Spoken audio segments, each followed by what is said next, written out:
クルーのみんな、私、夜逃げしたんだ。実家にいるのがしんどくて。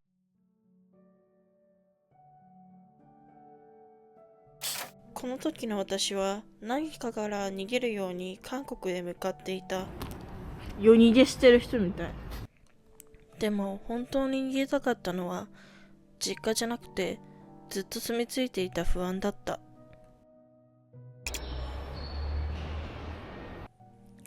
今回の韓国旅はただの旅行じゃなかった。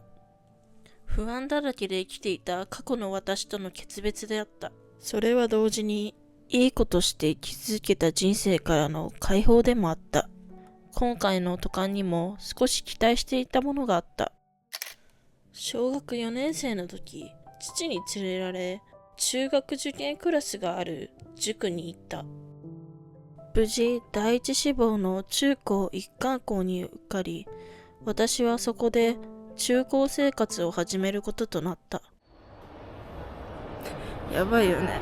ほとんどメイクもしてなければこんな感じです。私はそこでいじめにあった。周りに馴染めず一人浮いていたからだ。その頃私は自分の人生を変える運命の出会いがあった。雑誌の切り抜きに BTS の特集が組まれていたのであった。それを見た当時中3の私は BTS の歌やバラエティますます夢中になっていき、気づいたら韓国語を独学で始めていた。その頃同時に不登校にもなった。毎日のように続くいじめに耐えられなかった。寒い。韓国どうなっちゃうんだろう。嘘でしょ。待って、マイナス12度だって。曇りだってよ。今東京が本当に寒いんだけど、現在地2度。生き慣れてはいるので安心感はあります。自室に引きこもり、毎日のように韓国ドラマのファンタジーの世界に現実逃避をしていた。私は韓国語をどんどん吸収していった。韓国が好きだったというより、韓国語を話している自分だけは少し安心できた。あの頃の私にとって韓国は現実逃避でもあったし、生き延びる方法でもあった。出てるみたい。機材トラブルというよりは、私もそうなんですけど、直前で荷物を一つ預けることになったのと、あと普通に飛行機自体がね遅れてるみたいです。預けた荷物をね全部運ばなきゃいけないと思うと気が遠くなる作業で、居場所がなかった。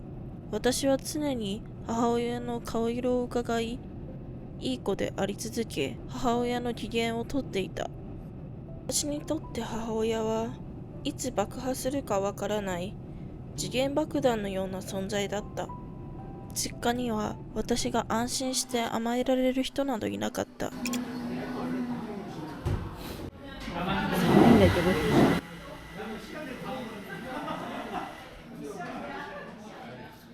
なんか子供パンを食べたくて。213번 고객님 불렀대요.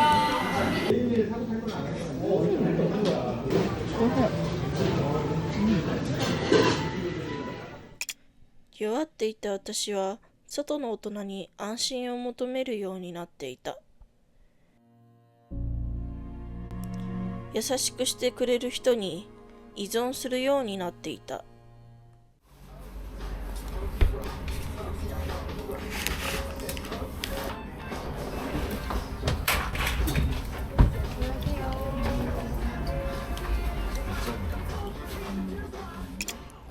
去年の冬に知り合った相手に少し期待していた。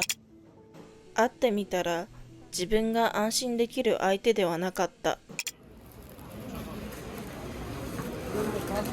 でも実際に向き合ってみたら、その人もまた不安の中で生きてる人だった。辛すぎて震えた。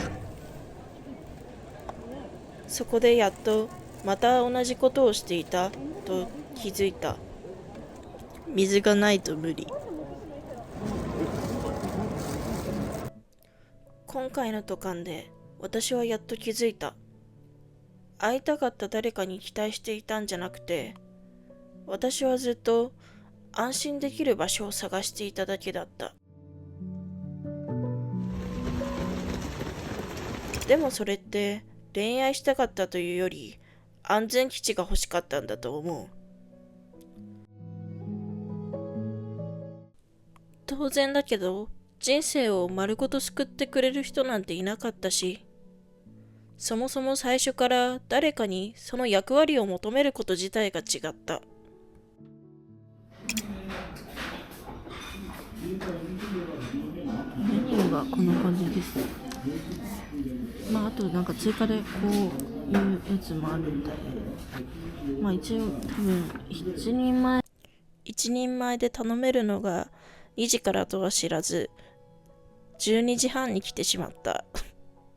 はい。メニューが、キムチチゲと韓国海苔と、これはご飯で、もやしのなんかナムル的な、あと小魚とかそんなじ感じ。ゃあなんで私はそうなったんだろうって考えたとき、結局一番大きかったのは家だった。私にとって両親は優しい部分がなかったわけじゃない。でも安心できる存在ではなかった。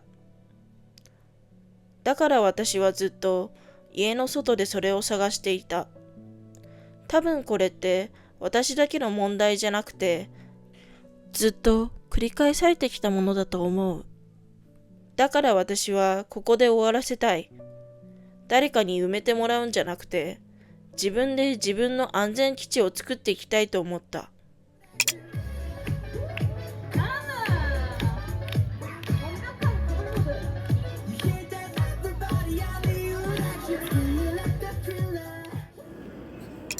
前までは誰かが私を安心させてくれる日をどこかで待っていた。家の外に出れば変わるかもしれないとか、誰かに出会えば埋まるかもしれないとか、ずっとこんな風に思っていた。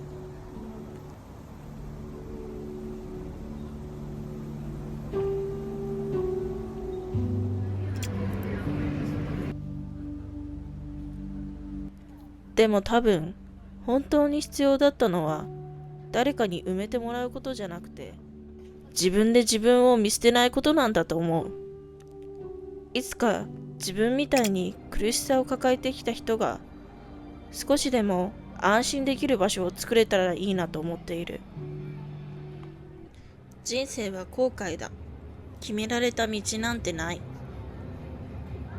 あらゆる波に打ちひしがれても、私はクルーのみんなを連れて行く船のような存在になりたい。クルーのみんなはこの動画を見てどう思った？共感したことでも違うと思ったことでもコメントで残してくれたら嬉しいです。チャンネル登録、いいね、よろしく。じゃあ、また。